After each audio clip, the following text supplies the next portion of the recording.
If I had one piece of advice to offer anyone that struggles with emotional eating, it would be to stop fighting against the food.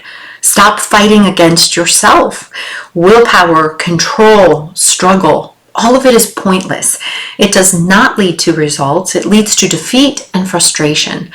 This is the subject of this video. My name is Lori Montry. I'm a trauma-informed eating psychology coach, which means I help you understand why you know what you want to be doing, but just can't seem to stick with it. My teaching and coaching is all based on the latest science in behavior change, thought redirection, and nervous system regulation. And everything I do is done through a trauma-informed lens. My revolutionary approach has been the missing link for thousands to be able to overcome emotional eating. So thank you for spending time with me here in this video. If you haven't already, I encourage you to subscribe to the channel for two reasons. Number one, it'll make sure that you have access to more content to come. And number two, it helps me reach more people who need emotional eating support. So please subscribe to the channel. Let's get into today's content. Women have been told for decades that emotional eating, overeating is the result of a deficit of willpower. They're told that overeating is a problem that needs a solution. They hear it from the media in the advertisements that sell solutions to the country's weight problem. They hear it from their doctor when he or she tells them that all of their health problems are the result of extra weight. They hear it from their family and friends who only want the best for them. The messages may come packaged in different forms, but the basic theme is that overeating and excess weight means something's wrong with them. They have been made to believe that the answer to their problem lies in learning to control themselves and winning the battle against food. And these are lies. Overeating, emotional eating is not the problem. It's the signal. Undesired behaviors with food are nothing more than a signal that you have unmet needs. These needs may be emotional, mental, spiritual, physical, and the overeating will not go away unless these needs are met. Urges to overeat are driven by powerful psychological and physiological triggers that are not overcome through force and struggle. There's always a very good reason why we humans do what we do with food. And learning what those reasons are is the key to meeting your underlying needs and thereby changing your relationship with food. Until the needs are understood and efforts are being made to satisfy them, the urges to overeat serve a very valuable purpose. And they're only going to be overpowered for brief periods of time by the traditional but ineffective approaches of willpower and control. But when you stop putting all of your focus, your energy, and power into fighting against yourself and put it into figuring out what you're actually needing, you solve the problem instead of covering it up.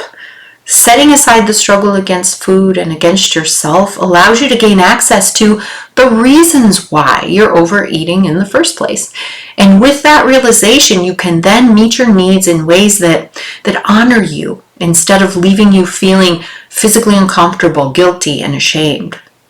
Setting aside the struggle allows the voice of the little one crying inside and the voice of the wise inner nurturer to be heard, so that overeating challenges can finally get the attention and the love that they need. This is the process by which overeating challenges are overcome. I invite you to really consider this. Think about the last time you were triggered with food. What was going on in your mind? Were you beating yourself up for wanting to eat? Were you wondering when you were going to finally stop using food to get through life? Were you more or less checked out, simply not present to what was going on in your internal world? Were you rationalizing why it was okay to eat and how you'd make up for it later or tomorrow? Now, it's not that any of these thoughts or ways of being are wrong. It's just that they perpetuate the emotional eating cycle because they're focused on your behavior in the moment as opposed to what is at the root of what you're actually experiencing and needing. So even though it may seem unlikely today, you can learn to see your patterns with food as gifts rather than as problems to control. It's your unwanted patterns that can open the door to healing and eventually to deep joy and contentment. Now, many of you clicked on this video because you wanted the quick and dirty answer to the question, why do I overeat even though I don't want to? But the truth is, there is no quick and dirty answer to this question. If you want to stop using food to cope with life, you'll have to get to know your nervous system. You'll have to learn to work with the habituated pathways that put you on autopilot when it comes to food. And you'll have to learn to ride the waves of your emotions instead of running from them. These are the 3 main pillars of my Freedom from Emotional Eating program. Becoming skillful in these areas takes effort. It takes time. It takes guidance and support. But what waits for you on the other side of this effort goes far beyond a changed relationship with food.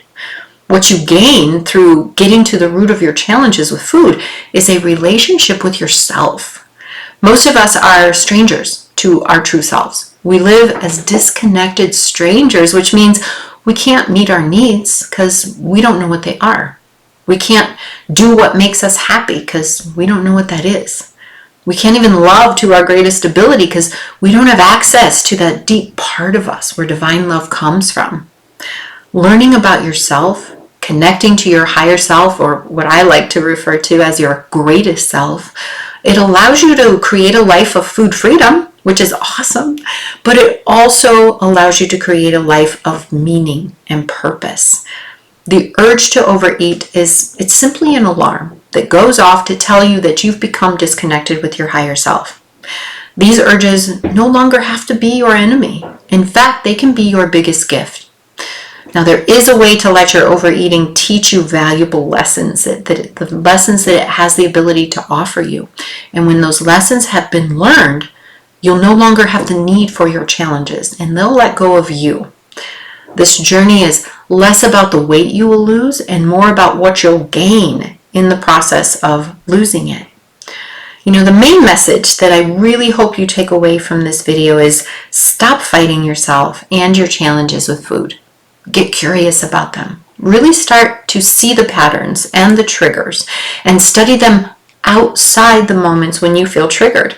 Now, as I teach all the students in my courses, working with your thoughts, your emotions, and your nervous system activation when you're triggered is almost impossible.